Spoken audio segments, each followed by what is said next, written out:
Hello, hello again, hello and welcome again. As the Queen of UK cooking, Delia Smith has ruled the roast for over 4 decades. Delia is the bridge between Fanny Craddock and the loonies that are cooking as we speak. And just whisk the whole lot together. In this programme, we'll be looking at the noughties, and she'll be revisiting some of her favourite recipes from the last 10 years. And that is going to be just what that chicken needs.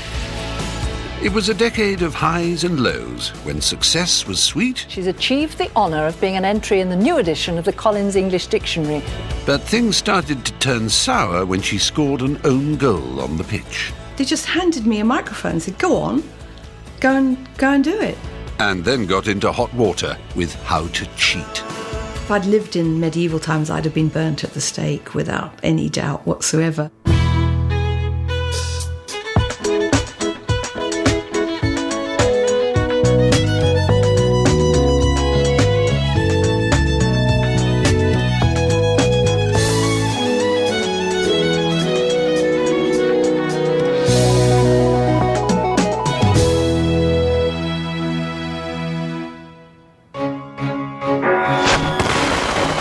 The noughties was the decade that started with a bang, but ended with a crunch. Coldplay were cool, Girls Aloud were hot, and globally we were told things were changing.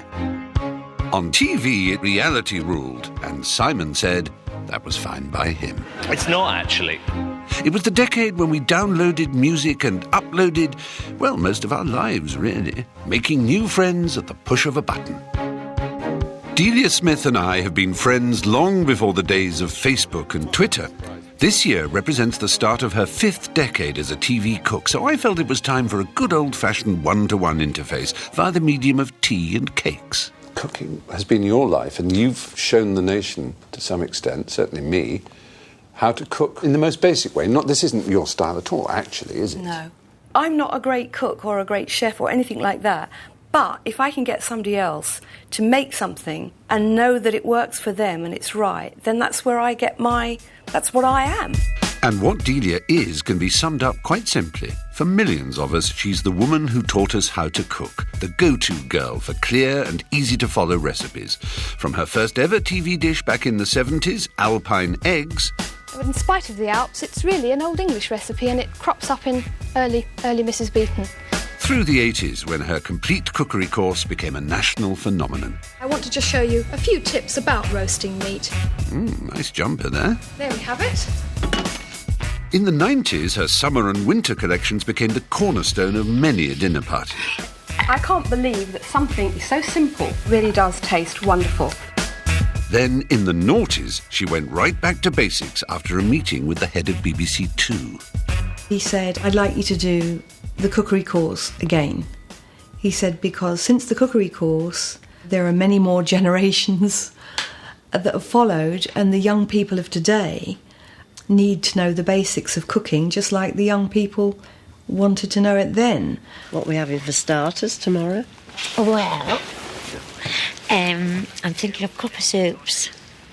Cup of soups? Yeah, but with a twist. Oh, what's the twist? It's going to be in a bowl, not a cup.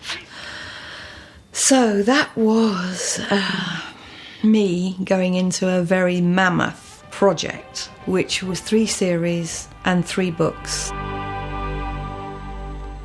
I feel tired even thinking about all the work that went into it. A lot of work went into it. And the first recipe I want to show you is how to make bread, sauce, vegetables, pastry, fish. But if Delia felt tired, the nation's chickens were knackered. When she did that, how to boil an egg sales up 10% or something. That is power, real power. The power became known as the Delia Effect. She was so much a part of the national psyche that there was a word for it. Maybe one of the millions of people who are doing a Delia. Using Delia Smith's recipes has become so popular that she's achieved the honour of being an entry in the new edition of the Collins English Dictionary, and she's the first person to be listed under her first name only. Take that, Lulu. In the world of television chefs, there's the ones like you who are all about talking to people about cooking things at home, and there are those who are ultimately restaurant chefs. And it's a completely different way of doing it. And it's just a shame that it's got confused now. And people at home are trying to do what chefs do, and it doesn't work. I don't think it works. And I think we just need to keep good old homely cooking going. And good old home cooking is what Delia does best, preferably at her own home in Suffolk. Now, we're going to do something called fast roast chicken, and I'm going to make, first of all, a sort of herb butter to go with it.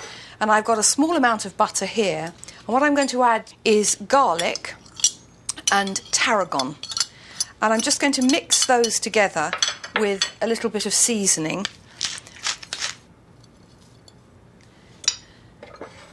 What you need when you're roasting a chicken is for it to be really crisp on the outside and lovely and moist and succulent on the inside.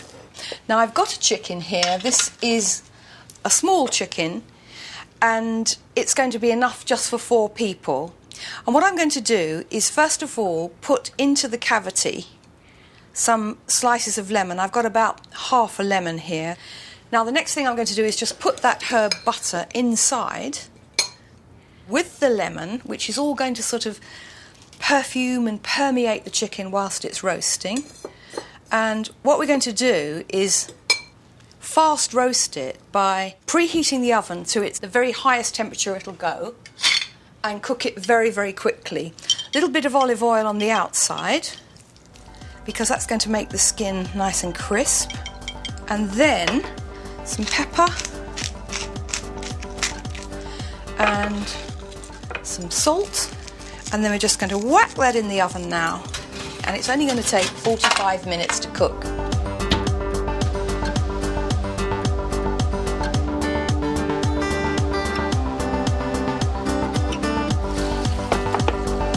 When the time is up, take the chicken out of the oven and carefully lift it up with 2 spoons to allow the juices to run out into the roasting tin. Then put the chicken on one side whilst you make the sauce. Right, so all you do is just whack the juices onto the heat, keeping the heat fairly high, and then we're going to add the juice of half a lemon, some dry white wine, and then just mingle that together.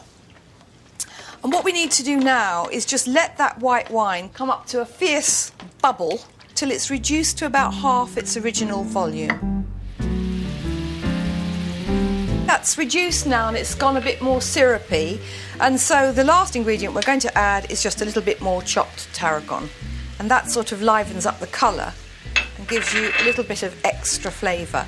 So you've got garlic, lemon, wine, tarragon, all those wonderful flavours, and that is going to be just what that chicken needs.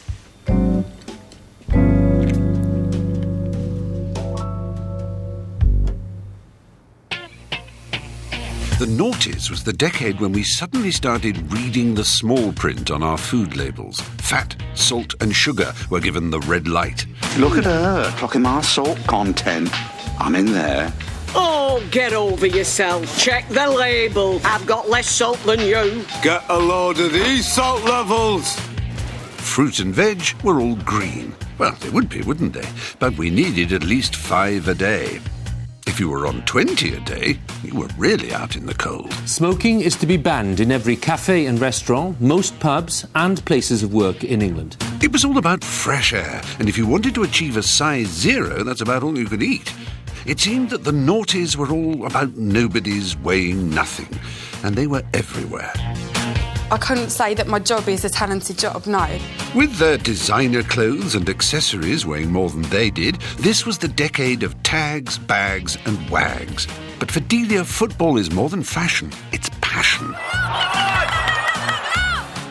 For me, it's the brightest shining star of community there is left. Yeah.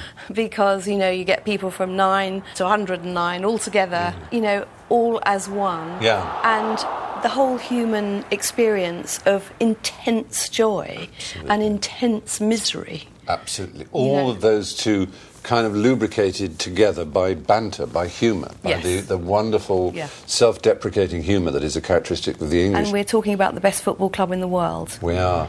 Well, definitely the best football club in Norwich. I have to say, it's getting really serious now. because my mum has put £500 on Ladbrokes. Top three. Delia and her husband Michael are on the board at Norwich City, and they're wholehearted in their support for the club. But on one occasion, her attempts to cheer them on turned out to be a bit of an own goal. They said the only way, if you want to get the supporters cheering, the only way you can do that is to go on the pitch.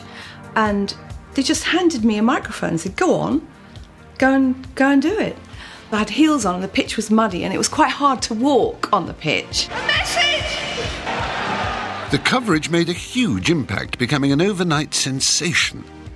I think it's safe to say it did you actually, of course, a power of good, because the image of the demure Delia Smith in the Laura Ashley frock in a little kitchen set on BBC television, and that's now replaced with the passionate football lover, and that's closer to you. You're not a you're not a sort of puritanical, missish person who blushes at a rude word or anything. You're a proper human being. Well, and you I know think, me. I know you, and I think now the rest of the world knows you too.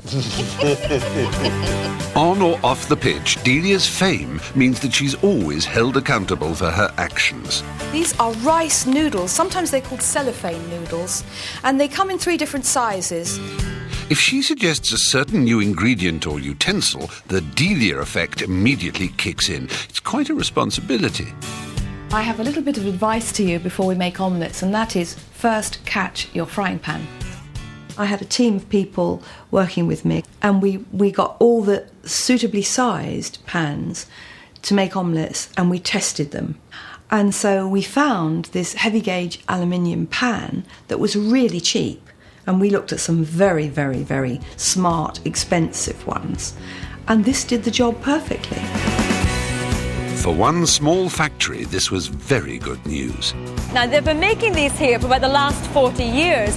And every year they've been making only about 200. That was until, of course, the Delia Effect. Now they're making between 6,000 and 7,000 of these pans every week. This factory that was making them found they had to take on extra people. They had to all work overtime because the demand was so high.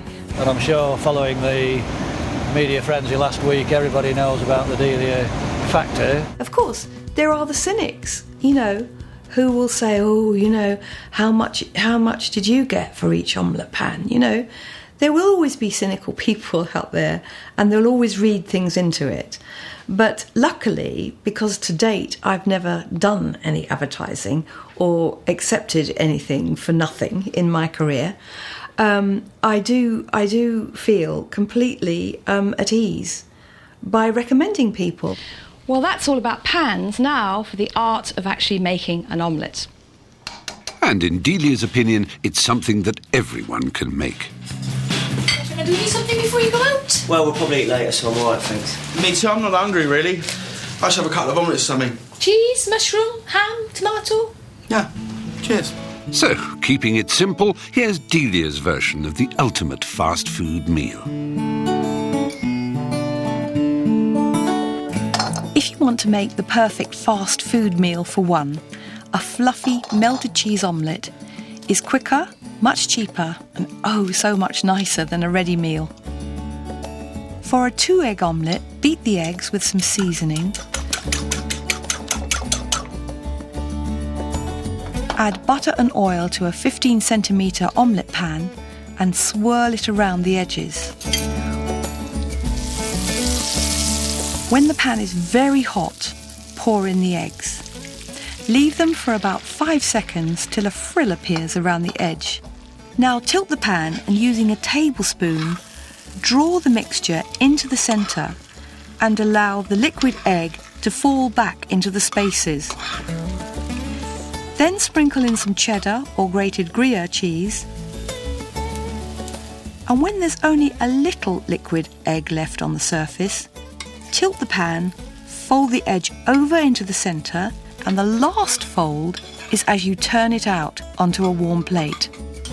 Serve sprinkled with some Parmesan cheese and a green salad. The omelette may be Delia's all-time favourite fast food, but for the rest of us, there was a mind-blowing range to choose from. fast food in the noughties was all about healthy options, so we had superfoods, antioxidants, freshly made sandwiches and sushi. Even the traditional burger chains were forced into healthier menus. This is completely different to a burger, completely different. This is quite nice. In 2003, the government called time on the licensing laws. Pubs could open all day. It was great news for dedicated drinkers. Many city centres across Britain are blighted by binge drinking and antisocial behaviour. So we were all advised to drink responsibly. What have you put in it? Blue Run, blue vodka, blue Wicked, then 7-Up, you know, for those who don't drink. Good idea. Or non-drinkers could try a shot of mocha chocolate latte in one of the thousands of coffee shops that seem to spring up everywhere. As for Delia, she felt that she'd run out of steam. Well, after How to Cook, I decided to, what the press call, hang up my apron. Anyone who wants to learn to cook, they can just get on with it. They don't need me anymore. While Delia took some time out, TV was changing. We've come to check up on her to see if she's really learnt what not to wear. It was all makeover madness. In the blink of an eye, you could change your home, your garden, and even yourself. People wanted instant results, especially when it came to food. Ah, here we are, ready-made mashed potato. You could get all these lovely baking potatoes. But you've got to peel them. Yes, and then you've got to peel them. Seeing what was going on with television and in magazines, you know, reading recipes, I just felt that there was now an enormous sort of gap growing between a small minority of people who like to cook and spend a lot of time cooking, and then a vast majority of people who don't have time to cook. To cater for this busy generation of cooks, Delia went back to an idea she'd had in the 70s. How to Cheat at Cooking had been the first book she'd ever published, and she felt its time had come again. What I've got here, first of all, is a tub of ready-made cheese sauce. So I spent a lot of time researching ingredients and experimenting and developing recipes that were quick and easy, and it's something I'm really proud of. What I've got in my freezer is a ready-made, ready-to-go tart case. The reaction to How to Cheat was phenomenal because, you know, I was slammed in every newspaper that's published. And, you know, after all those years of helping people to cook, I'd sold myself cheap. And the sauce I've got is a jar of thick, concentrated tomato sauce. Everyone was having a go about it. The real villain of the piece was her use of tinned minced beef. Shock, horror. And actually, it came from here. It was as though she'd made a video nasty. I know you're not going to believe it, but the proof of the pudding is in the eating, so when you taste it, you'll know it's okay. And people were saying, I'm going to burn her cookery books now. She's let the side down. If I'd lived in medieval times, I'd have been burnt at the stake without any doubt whatsoever. You can use this, and it's frozen chopped onion.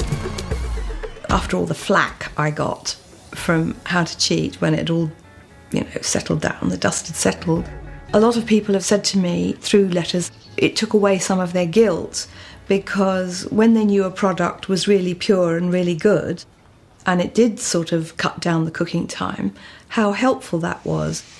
Now, instead of going out and buying all those jars of spices, you can actually buy them ready blended. And one of Delia's favourite recipes from the series is also one of the quickest and easiest to make, Charmy Kebabs. It's an Indian recipe, and I'm starting off in my bowl with some minced lamb. And the first ingredient is whole crushed peppercorns. Now we're going to add a little bit of salt, and then it's going to need some onion. And I'm going to chop the onion finely in this because it cuts out an awful lot of the chopping with knives. It's just done in moments.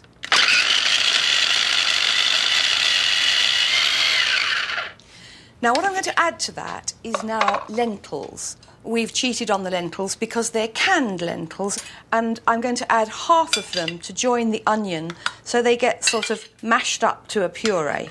So on goes the lid again.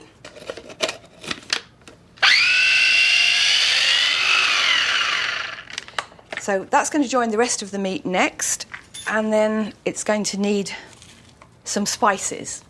One of the wonderful things about the 21st century is when we used to cook Indian food, we had to go and buy all the spices, and then we'd use a bit, and then it would go off on the shelf. Now we can buy them already blended, roasted, ground and blended for us. And this is the blend I'm using. It's called cardamom masala. And let me just read out to you what's in it. Cardamom, coriander, cinnamon, red chilies, black cumin, cloves and toasted coconut. So you can imagine how much time that's cutting out. Now we're going to add a heaped teaspoon of that. Then I'm going to add a beaten egg. And what we're going to do now is go in with a fork and just combine all that together very, very quickly and very easily. Now I'm going to add the rest of the lentils. And they go into the Charmy Kebabs whole. And then what happens when it's thoroughly mixed is you make it into little patties. And why they're called kebabs is because in tandoori ovens they're put onto skewers and then blasted in the tandoori heat. But we're going to fry them in a frying pan, so we need them just in little round patties like this. And we're just going to dust them with flour before we actually cook them. So I'll just do one more so you can see how very, very easy it is to do that. And this mixture should make about 12 little patties altogether. So there we are, there's one more. When you've made 12, fry them in hot groundnut oil for 2 to 3 minutes on each side.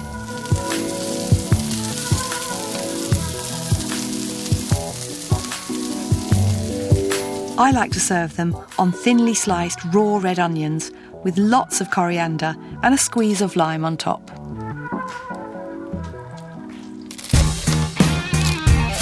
After the huge impact of How to Cheat, Delia ended the noughties with Delia's Classic Christmas, which rounded off the decade nicely. It decked the halls and floored the opposition. I have to say I've never, ever had a dry turkey. Someone who shall remain nameless said that Delia keeps her pudding under the bed. Perish the thought. Delia is the bridge. She's the bridge between Fanny Craddock and the loonies that are cooking Ian as we speak. That's it. Squeeze the lemon juice into your pan. I think this has got a bit too hot. In TV, it's hard to say what makes someone hot or not. Styles come and go, but Delia doesn't have to worry about going out of fashion, mainly because she's never been in it. Over the years, she's never changed her belief in simple and easy-to-follow recipes. That's why her readers feel safe. We have a lot of cookbooks, but the cookbook that I go back to and back to and back to and back to and back to is Delia. Em was interviewing a chef the other day who said that sort of it was statistically established that 2 or 3 was the most recipes that anyone ever took out of a whole book. And that was not true with Delia, was it? No, it was 200 or 300. It was 50% you'd have a stab at. Yeah. The test of a good cookbook is how hard it is to open, because the proof of the pudding should be smeared all over the pages. I have to say, of all your books, the one that is hardest to open because the pages are all stuck together in a nice culinary way is your Christmas book. Because that, because that's the messiest cooking time for, trying to do mince pies. And also because, I think it is just still the Bible on getting a good family Christmas together. And I'm not the only one whose mucky book has become a sacred text. The complete illustrated cookery course. It's my Bible. And this particular copy, as you can see, is well worn, burnt. It's got a lot of food on it, but I couldn't be without it, if I'm honest. It's got all the basics. Whenever I'm in trouble, my pancakes are sticking. Oh, page 73, pancakes. Delia, this is your blessed book of cakes, which as I flip through, you'll see falls open. Those chocolate fudge brownies. I'm rather ashamed to say the page is all splattered with brownie recipe. Even on the page for apricot crumble, it's got chocolate on, because I'm a bit messy when I do your brownies. But they're perfect brownies, I make them. Every job I do, I take chocolate brownies too. And everybody says they're the best brownies they've ever had. When you have celebrity friends and are constantly in the public eye, it's almost inevitable that you become a target. And if imitation is the sincerest form of flattery, then Delia should be thrilled to bits. You'll remember in the last series, I spent 6 programmes showing you how to boil water properly. But you couldn't do it properly, could you? So we're just going to have to do it all again until you get it right. Make your breasts and thighs something to marvel at. Pop a little of this over them. But who does Delia think is most like Delia? Bremner did me in the conservatory in my house. I just thought, well, I wish my hair was like that. Yes, can I speak to Debbie, please? It's Delia. Debbie? No, look, shut it. Look, I want you to play hardball with W.H. Smith on the hardback edition. Yes, tell him Delia Smith says piss or get off the pot. And what was his verbal trick? What did he find that you say? He was presenting me as being a really canny, sharp businesswoman, you know. And it's especially good for leftovers like these copies of my first book, How to Cheat at Cookery, which I simply reheat as Delia's Complete Cookery Course. With a halo, you know, there was this sort of ping of the halo. Whoops. Beef dripping, halo slipping. It was just really, really funny. Yes? Tell Sainsbury's it's cranberries this year. Yes. No, I've just decided. Not bad, but not as good as Delia's own impersonation of herself in this Victoria Wood sketch. Have a biscuit. Baked this morning, Squire Hardycroft. A very fine flavour, to be sure. Well, I think what makes them that little bit different is that I've sprinkled some rosemary leaves on the top. And I just used my fingers to crush it. But what you could do is you could crush it with a rolling pin. OK, so maybe she's not been around quite that long, but 5 decades isn't a bad career span for a TV cook. Whisked for a minute. In that time, she's sold more than 21 million copies of her books, becoming the UK's top cookery writer. She's an OBE, a CBE, and she turned down a peerage, like you do. So what is her secret? What, and yes, I am going to say it, is the recipe for her success? I think what Delia's secret really is, she's got a lot of strength. She was born in an air raid, guns, 41. Oh, God, everybody knows how old I am now. I can't believe that little baby has done so much. I am a very proud mum. And what does Delia think? One of the most important parts of what I've done is the feedback I get from people. What I hear is that the recipes work. And I think one of the things, you know, I owe my success to is that some of the others don't. And when people say, you know, oh, I can't understand how Delia's selling all these millions of cookbooks, you know, they're not that great, you know, how can she be selling those millions? And I think, you know, it's why doesn't everybody just make their recipes work and they'd all sell millions too? It's quite easy, really. The final episode of this series of Hustle is over on BBC One now. Next on BBC Two, how has the internet played a part in creating young Muslim extremists? And over on BBC Four, former British Ambassador Sir Christopher Mayer presents the brand new series Getting in Our Way.